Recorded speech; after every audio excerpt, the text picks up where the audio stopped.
Hello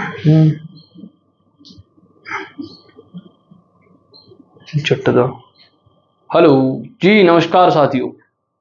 स्वागत है आपका अपने YouTube चैनल कैलकुलेशन अड्डा में। मैं सचिन और चैप्टर चल रहा था हमारा quadratic equation, class 10th। Quadratic equation में बहुत सारे टाइप्स के क्वेश्चन करे, एज से रिलेटेड क्वेश्चन हुए, आपके अपस्ट्रीम डाउनस्ट्रीम के क्वेश्चन हुए। आज बात कर लेते हैं थोड़े से एक अलग कॉन्सेप्ट पर। भाई ध्यान से अगर आप देखें तो हम एक कॉन्सेप्ट पढ़ने वाले हैं आज। कभी कभी फिगर से रिलेटेड भी हमारे पास चीजें आ जाती हैं, ठीक है भाई। और फिगर से रिलेटेड चीजें कैसे आती हैं वो मैं आपको बता देता हूं। अगर हम ऑब्जर्व करें तो भाई ट्राइंगल है अगर एक, तो ट्राइंगल से भी हमारे पास क्वेश्चन बन सकता है क्वाड्रेटिक क्वेश्चन में। आप कहेंगे सर कैसे, मैं आपको दिखा देता हूं। एक क्वेश्चन है आपका आर डी शर्मा में, ये कह रहे थे hypotenuse of a grassy land in the shape of a right triangle is 1 meter more than twice the shortest side if the third side is 7 meter more than the shortest side. Find the side of the grassy land. Sides बतानी है भाई, बहुत ही easy question है। इसने अगर पहले कहा ना कि एक आपका ट्राइंगल जो है वो राइट एंगल है, हाइपोटेन्यूज की बात हो रही है तो जाहिर सी बात है राइट एंगल होगा। लो भाई मैंने एक ट्राइंगल बनाया, बस सबसे पहला काम यही करा, ठीक है मित्रों। अब इसने कहा कि जो हाइपोटेन्यूज है वो कोई शॉर्टेस्ट साइड है, उसके दोगुना से 1 मीटर ज्यादा है, उसके 2 गुणे से 1 मीटर ज्यादा है। क्वेश्चन आपको आपके स्क्रीन पर मिल गया था। अगर ध्यान से आप ऑब्जर्व करें तो मैं किसी भी एक को शॉर्टेस्ट साइड मान लेता हूं, लेट मैं कर लेता हूं ये मेरी शॉर्टेस्ट साइड है। देखना भाई मैं क्या कर सकता हूं उसमें। भाई शॉर्टेस्ट साइड में सब कुछ डिपेंड कर रहा है तो वही मानेंगे। आज का पहला क्वेश्चन है, let the shortest side be x metre of right angle triangle है, तो ऐसे शो करते हैं ट्राइंगल एबीसी। ठीक है भाई, ट्राइंगल एबीसी है, राइट एंगल है किस पर, एंगल बी पर।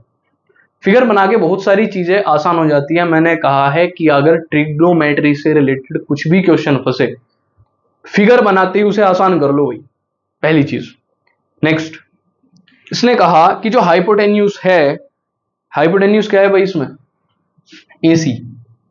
तो जो मेरी एसी है वो शॉर्टेस्ट साइड से is 1 metre more than the twice of the shortest side, यानी शॉर्टेस्ट साइड का ट्वाइस करूं तो उससे भी 1 मीटर ज्यादा है।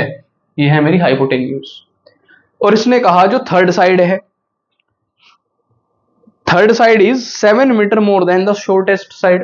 मैं थर्ड साइड को y मान लेता हूं, यही मान लेंगे भाई, लेट एंड थर्ड साइड भी y। और अगर आप इसे नहीं भी मानेंगे तो इसका एक मैं तरीका आपको बता देता हूं कि जो इसमें बची हुई साइड है, बची हुई साइड कौन है, ए बी। तो ए बी जो है, यानी ए बी क्या है मेरी, थर्ड साइड। थर्ड साइड उसने कहा है is 7 metre more than the shortest side. ये जो थर्ड साइड है ये भी 7 मीटर ज्यादा है छोटे वाली साइड से। भाई मैं वीडियो में थोड़ा सा समय स्टार्टिंग वाली फेज में इस वजह से लगाता हूं जिससे आप उसे बहुत अच्छे से समझ सके, फाइन, क्योंकि यही चीजें समझने लायक है इसमें। इसके बाद आप क्वेश्चन इसे आराम से कर दो। नेक्स्ट, अब मुझे पता है in triangle A B C by Pythagoras uncle theorem, Pythagoras theorem. भाई पाइथागोरस थ्योरम जब इजाद हुई इसने बहुत सारी चीजें आसान करी हमारे जीवन में, मेनली मैथमेटिशियंस के जीवन में, फाइन। तो इसे देख लेते हैं। अच्छा, पाइथागोरस थ्योरम कहती है कि भाई जो हाइपोटेन्यूज है ना, अगर आप उसका स्क्वायर कर दो तो बाकी के जो साइड्स हैं उनके स्क्वायर के सम के इक्वल होगा। यही तो कहा था भाई उसने।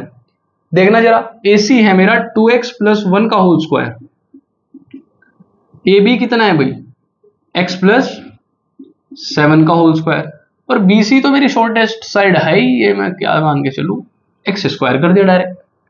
बताओ भाई मित्रों, कुछ मजा आया देख के से। 2x + 1 का होल स्क्वायर, AB थी मेरी x + 7, उसका होल स्क्वायर प्लस x का स्क्वायर। यही तो कहती है पाइथागोरस थ्योरम। और अगर पाइथागोरस थ्योरम ये कहती है तो मैं इसे कैसे खोल सकता हूं, it will become 4x² + 1 + 2 2 4x। It will become x² + 7 7 49 + 7 2 जा 14x and plus x square, ये 14 है भाई, 19 से कोरिलेट मत कर लेना। जब भी मैं क्वेश्चन कराया करूँ आप कहीं ना कहीं वीडियो पॉज करके क्वेश्चन खुद से ट्राई करा करें, जहां आपकी linear equation quadratic equation ready हो जाती है भाई। अब हमने इसमें कोशिश करी भाई, यहाँ 4x स्क्वायर है, इस एक्स स्क्वायर को इधर लाते हैं, 4x square minus 2x square, x square 2x square इधर आया, चलिएगा, प्लस ये 4x है, यहाँ 14x है तो ये माइनस का 14x, अगेन यहाँ प्लस का 1 है और यहाँ 49 है तो ये माइनस का 49 इक्वल्स टू 0।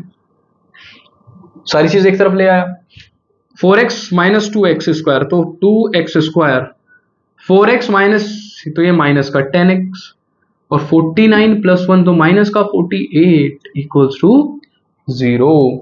क्या मैं इस पूरी इक्वेशन को 2 से डिवाइड कर सकता हूं? बिल्कुल कर सकता हूं। It will become x square minus 5x minus, इसे करोगे आप 2 से तो it will become 24 equals to 0। अब बिल्कुल शॉर्ट फॉर्म में आपके पास यानी स्टैंडर्ड फॉर्म में एक क्वाड्रेटिक इक्वेशन आके खड़ी है, इसे जस्ट सोल्व करना है। ध्यान रखिएगा, एक बार फिर दोबारा मेथड समझा देता हूं, इसे बोलते हैं फैक्टराइजेशन मेथड। आपके क्वेश्चन मैंने अब तक डिस्क्रिमिनेंट के ऊपर कम कराए हैं, तो डिस्क्रिमिनेंट के क्वेश्चन आप बेफिक्र रहें, नेक्स्ट वीडियोस में आपको आने वाली 2-4 दिन बाद डिस्क्रिमिनेंट के अच्छे खासे क्वेश्चन मिल जाएंगे, पर आप इन क्वेश्चंस की प्रैक्टिस करना मत छोड़िएगा, क्योंकि ये आपका बेस रेडी करेंगे। उसका रीजन ये है, चाहे आप क्वाड्रेटिक इक्वेशन की बात करें या लीनियर इक्वेशन इन 2 वेरिएबल्स की बात करें, अर्थमेटिक प्रोग्रेशन की बात करें, वो आपको वर्ड प्रॉब्लम में ही उलझाने वाला है। वो मीन्स बोर्ड। सीबीएसई की सीधी सीधी हिदायत है कि आप इन लोगों को वर्ड प्रॉब्लम्स दें, उससे क्या है आपकी जो कैपेसिटी है वो बढ़ती है क्वेश्चंस को समझने की। फाइन, तो अगर आप वहां ध्यान देंगे, अगर आप वर्ड प्रॉब्लम्स कर सकते हैं ना फ्रेम करके, तो इसका मतलब आप नॉर्मल क्वेश्चंस को कभी भी अटेम्प्ट कर लेंगे, आपको कोई समस्या नहीं आएगी।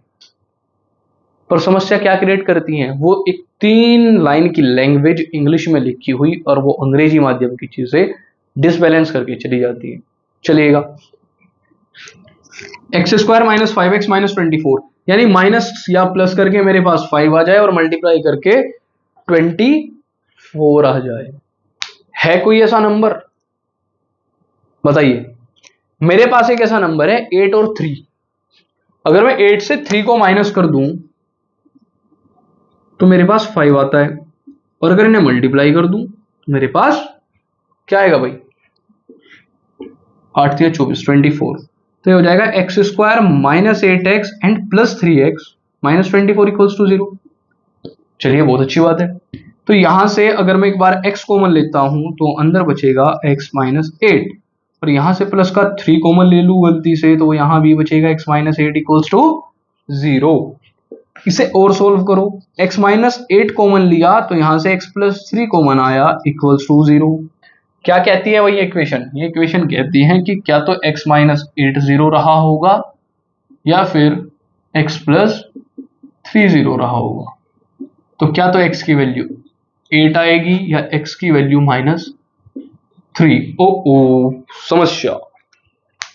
फिर हमने एक चीज जांच रखी है कि नेगेटिव ना तो कभी स्पीड होगी, ना आपकी नेगेटिव में कभी डिस्टेंस आएगी, ना आपकी नेगेटिव में किसी भी चीज की लेंथ आएगी।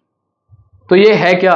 ये लेंथ ही तो है किसी कोड की, किसी एक पर्टिकुलर लाइन सेगमेंट की। ये नेगेटिव कैसे हो सकती है? तो भैया इसे आप नेगलेक्ट कर देंगे कह के कि नहीं भाई साहब आपके साथ काम नहीं चल पाएगा और ये वैल्यू नहीं आएगी। तो अगर x मेरा 8 है तो यानी मेरी शॉर्टेस्ट साइड कितनी आई? उसने साइड से पूछा था ना, तो shortest side is 8 metre. Hypotenuse मेरी कितनी थी? 2x प्लस 1, यानी 2 इंटू 8 प्लस 1, 8 दूनी 16 और 1 17, यानी ये मेरी आई 17 मीटर। और मेरी बची हुई साइड कितनी हो जाएगी? यानी थर्ड साइड, मेरी थर्ड साइड हो जाएगी, ये 8 से 7 मीटर ज्यादा थी तो ये आ जाएगी 15 मीटर। फाइन। और ये हमारा ट्रिपलेट भी होता है 8 15 17। ट्रिपलेट आप याद कर सकते हैं, पाइथागोरस में बहुत काम आते हैं। फाइन। आप एक बार इसका स्क्रीनशॉट लीजिए भाई, नोट करें इसे।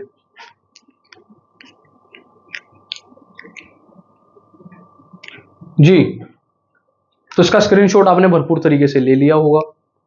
इस क्वेश्चन को एक बार अपने आप से ट्राई कीजिएगा, आप कहाँ गलती करते हैं, क्या गलती करते हैं, आपको पता लगेगा। उसके बाद ये पैटर्न समझिएगा। मैं हर बार एक ही चीज कहता आया हूं, आप सबसे पहले क्वेश्चन स्क्रीन पर देखते ही पॉज करें और अपने आप इक्वेशन फॉर्म करें। तो पहली चीज तो वही चेक हो जाती है कि क्या आपकी इक्वेशन मेरी इक्वेशन से कोरिलेट कर पा रही है, और अगर नहीं तो आप फिर वापस जाके गलती चेक करें कि आपने उसमें उस वर्ड का क्या मतलब निकाला।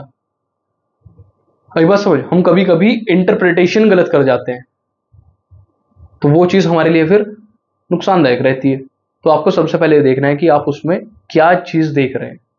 फाइन, आज के लिए इतना ही रखते हैं। बहुत बहुत धन्यवाद आपका। करते रहिए क्वेश्चन, प्रैक्टिस करते रहिए।